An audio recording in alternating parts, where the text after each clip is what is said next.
Lupain ng hinto't bulaklak, pag-ibig ang sa kanyang palat, nag-alay ng ganda't dilag. At sa kanyang yumi at ganda, dayuhan ay nahalina. Bayan ko, binihag ka, nasadlak sa dusa.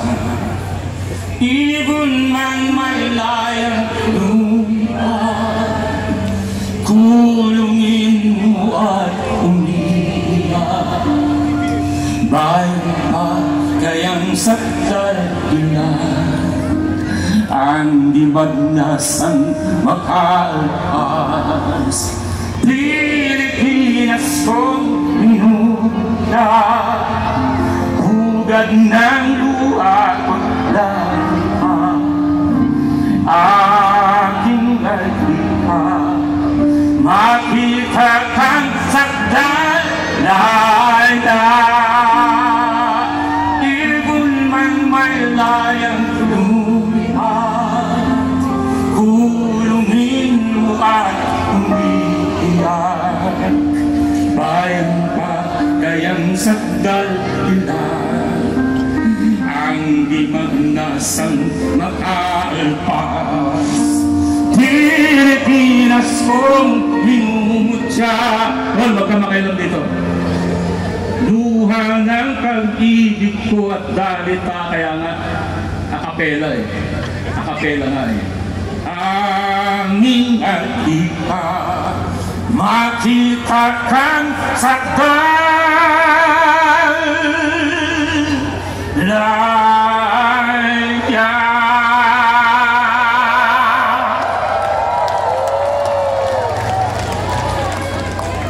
Mabuhay si Pangulong Rodrigo Duterte! Sinong naniniwala na makakalaya ang ating Pangulo at ang ating Pangulo ay makakasama natin dito sa bansang Pilipinas? Muli nating isigaw, bring him home! Bring him home! Bring him home! At ngayon mga kababayan, para sa pagpapatuloy, atin pong tawagin ang isa sa mga masugid na taga-suporta ng ating mahal na Pangulo, dating Pangulo Rodrigo Roa Duterte. Atin pong tawagin si Sir Paulo Marcoleta.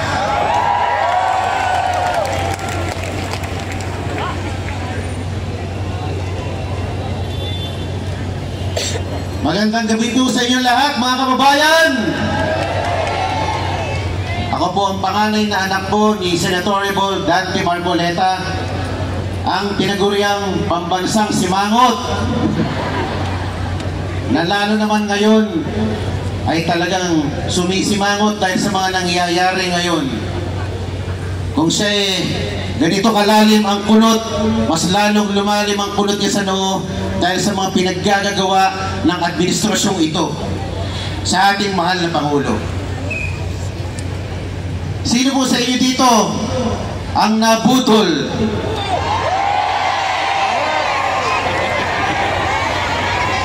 Malamang karamihan sa inyo dito ay nabutol noong 2022. Nung nagkaroon ng BBM Sara Tandem Unity Team. Akala natin si BBM will redeem their name because for 37 years ay sinira ng kanilang mga kalaban sa politika. Sabi nila, never again. 37 years silang sinisira ng mga kalaban. So, sa ating paniniwala, siguro naman pagbubutihin ni Pangulong Bongbong ang kanyang pamumuno. 2022, lumipas ang 6 na taon. Nag-aantay ako. 2023, nakanganga pa rin ang mamamayang Pilipino. Ano na, President Bongbong. Nag-isip ako, baka naman naghahanda pa. Baka naman naghahanda pa ng kanyang pinaka matindi na launch at paglilinis ng kanyang pangalan. 2024 at ngayon 2025 na. Ano nangyari sa bansa natin? Masasabi niyo ba ng Pilipinas ay mas maganda ang kalagayan ngayon kaysa noon panahon ni Pangulong Rodrigo Duterte? Sa huling survey po, 61% ng mga Pilipino inaamin nila na sila po ay mas mahirap ngayon kaysa noon. Tatanungin ko kayo, mga kababayang Pilipino, kaya niyo pa bang tumagal ng 3 taon? Kaya niyo pa ba ng 3 taon na panibagong paghihirap?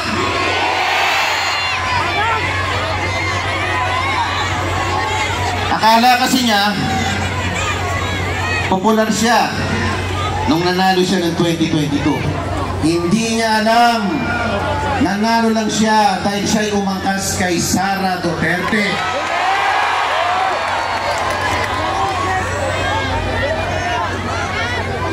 Hinihintay natin ano bang gagawin niya sa bagong Pilipinas. Yung pala, naging mistulang bagoong Pilipinas. Kala mo may gagawin siya para sa ating bansa. Wala naman pala. Mas gusto niya lang palang namamasyal, nanonood ng Formula 1 Grand Prix racing sa iba't ibang bansa. Ano ba naman ito? Ito ba ang gusto natin na Pangulo? Akala siguro niya, 2022 nga nanalo ko. 37 years nang sinira ang pangalan ko, nanalo pa rin ako. Dadaanin ko lang ito sa magandang marketing at social media. Makakabalik na naman ako. Tama ba yun? Papayag ba tayo mga Pilipino? Madadaan pa sa social media pag nagugutom na ang mga Pilipino? Hindi siguro. Matalino ang mga Pilipino. Okay. Sorry, I'm carried away, Ma'am Hana. Ang sasabihin ko lang po, gaano man kadilim ang panahon ngayon, hindi mananaig ang masama hanggang sa dulo. Sa huli, magtatagumpay ang katwiran at kabutihan. Maniniwala ba kayo na sa dulo ay lalaya din ang ating pinakamamahal na Pangulo ng bansa na si Pangulo Duterte? Ako po, bilang isang simpleng mamamayan, nananawagan po sa mga kawani ng gobyerno, sa mga pulis na nagbabantay sa atin ngayon, at sa mga kasanduluhan ng Pilipinas. Your loyalty belongs to the country and the Constitution.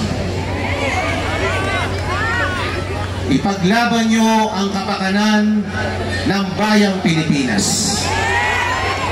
Itaguyod nyo ang kapakanan ng mamayang Pilipino. Magandang gabi po sa inyong lahat at maraming salamat po.